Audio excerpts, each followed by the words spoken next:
दिखाई दी तो उसमें कुल्ला कर रहा था। तो एक साधक वहीं पर खड़ा था, उसने अंग्रेजी में उससे कहा कि ये गंगा नदी है, बहुत पवित्र है, इसमें ये कुल्ला करना ठीक नहीं है। तो बस वो एकदम से माफी मांगने लगा और दंडवत प्रणाम करने लगा और गंगा जी का श्लोक भी बोलने लगा। वो वहां पर किसी सन्यासी का शिष्य होगा। तो अब आप बताइए कि गंगा जी कहने मात्र से उसका भाव बदल गया और उसको गंगा जी के दर्शन हो गए। तो आज हम लोग क्या भगवान का कहना नहीं मान सकते? भगवान साफ कहते हैं कि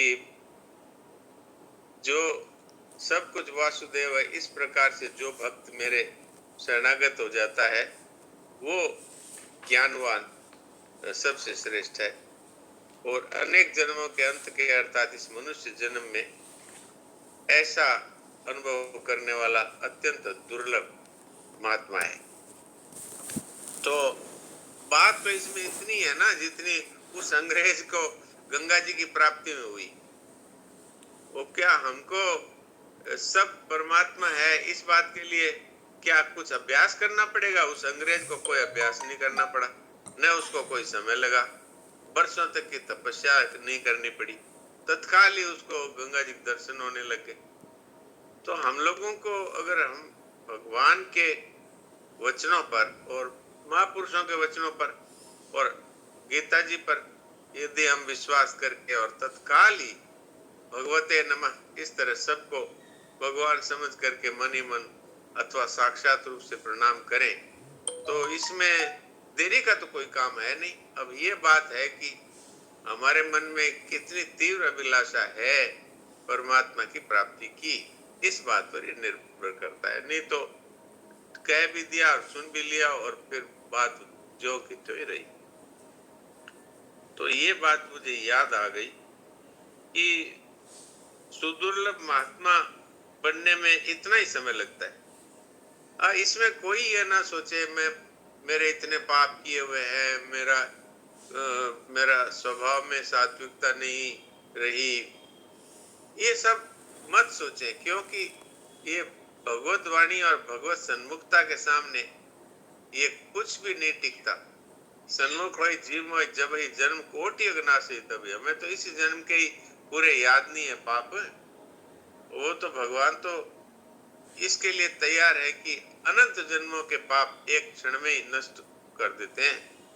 तो बात सिर्फ इतनी है कि हमने विश्वास कर लिया। क्यों? ये भगवान का जो मार्ग है ये विश्वास मार्ग है। ज्ञान मार्ग अलग है और ये विश्वास मार्ग है। ज्ञान मार्ग में जानने की मुख्यता है और उसमें आप संसार की वास्तविकता को जानते हैं तो परमात्मा आत्म रूप से प्रकट हो जाते हैं आपके लिए। और इसमें संतों की और भगवान की बात को मानना अर्थात विश्वास मार्ग है। तो हमको विश्वास करने की तो आदत है ही। हम लोग मान लीजिए किसी दूसरे शहर में जाते हैं जहां पहले कभी नहीं गए और रेल से उतर करके हमारा एड्रेस हम दिखाते हैं किसी को कि भाई ये लाल बाग है, ये कहाँ पर है। तो वो कहता है भाई यहाँ से आप सीधी सड़क जाओ, तीन चौराहे छोड़ करके चौथे में आप दाहिने घूम जाना। तो हम वैसे ही करते हैं और चौथे चौराहे से घूम के फिर वहां पूछते हैं तो वो कहते हैं अरे रे आप तो गलत आ गए, पिछला चौराहा है, वहां घूमना था आपको। तो उस समय पहले हमने उस अनजान व्यक्ति पर विश्वास किया और इस समय भी इस अनजान व्यक्ति पर विश्वास करके वापस जाते हैं। तो हमको विश्वास करना आता है, विश्वास की शक्ति हमारे पास है, भगवान ने दी हुई है। अब यह है कि उसका प्रयोग हम संसार में संसार की अवास्तविक चीजों पर विश्वास करने में लगाएंगे अथवा कि भगवान की वाणी है अथवा संतों की वाणी है उस पर या शास्त्रों के वचन है उन पर विश्वास करने में इस विश्वास शक्ति का प्रयोग करेंगे। ये तो हमारे ऊपर निर्भर करता है। तो ये इस श्लोक के विषय में मेरे मन में कुछ बातें आपकी सेवा में रखने की आई थी, सो आपकी सेवा में रख दी। बाकी इसमें भगवान साफ साफ कहते हैं बहुनाम जन्मनामन्ते ज्ञानवान माम प्रपद्यते वासुदेव सर्वमिति स महात्मा सुदुर्लभः।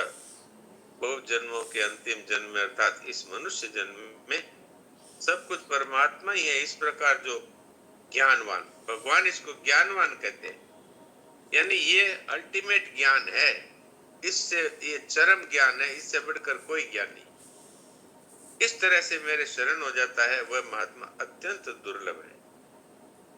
तो अत्यंत दुर्लभ के भी दो अर्थ हैं। ये है कि एक तो दुर्लभ होता है, भाई ढूंढो हजारों लाखों करोड़ों में कोई एक मिलता है, ये दुर्लभ हुआ। अत्यंत दुर्लभ का मतलब होता है वो मिलता ही नहीं।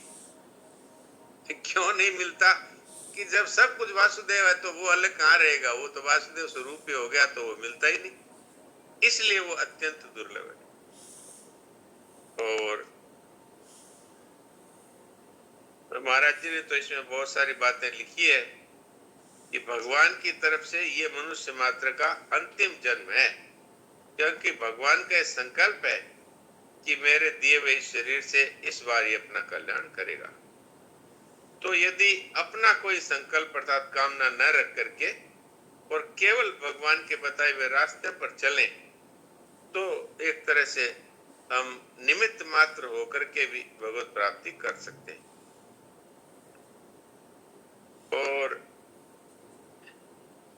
अब इसमें ये नहीं कि जो कुछ दिख रहा है उसमें हम कई तरह की बातें सोचें।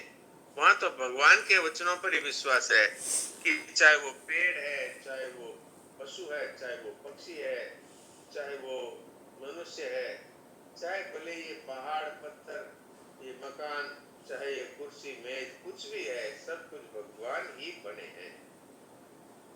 जैसे सोने के गहने में पहले सोना थे और अंत में भी सोना ही रहेंगे, तो उसमें दूसरी चीज कहां से आएगी? मिट्टी के बर्तन पहले मिट्टी थे, अंत में मिट्टी हो जाएंगे, तो मिट्टी के सिवाय क्या है?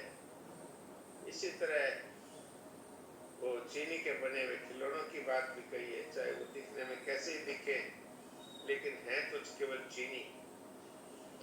और भागवत में भगवान साफ साफ भी कहते हैं, अहमेवासमेवाग्रे, सृष्टि के पहले मैं ही था और अंत में मैं ही रहता हूँ, तो बीच में भगवान के सिवा और कुछ भी कैसे हो सकता है? और भगवान ने श्रीमद् भगवत गीता में आज्ञा भी दी है, मन से, वाणी से, दृष्टि से या किसी भी इंद्रिय से जो कुछ भी ग्रहण किया जाता है वह सब नहीं, उससे भिन्न और कुछ नहीं। तुलसीदास जी महाराज कहते ही है, श्री राम में सब जग जानी करो प्रणाम जो जुग पानी। तो ये संतों का भी अनुभव है और भगवान के वचन तो है ही। तो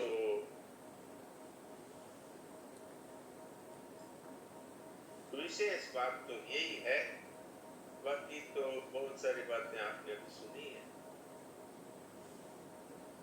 भगवान एक प्रकार से जब हम मनुष्य जीवन पा करके भी जब हम नरकों में अथवा नीच योनि में जाते हैं, तो भगवान एक प्रकार से आश्चर्य भी करते हैं और एक प्रकार का दुख भी प्रकट करते हैं कि मैंने इसको मनुष्य शरीर दिया और माम अप्राप्य कौनते तत्वयान्ति अधमांगते,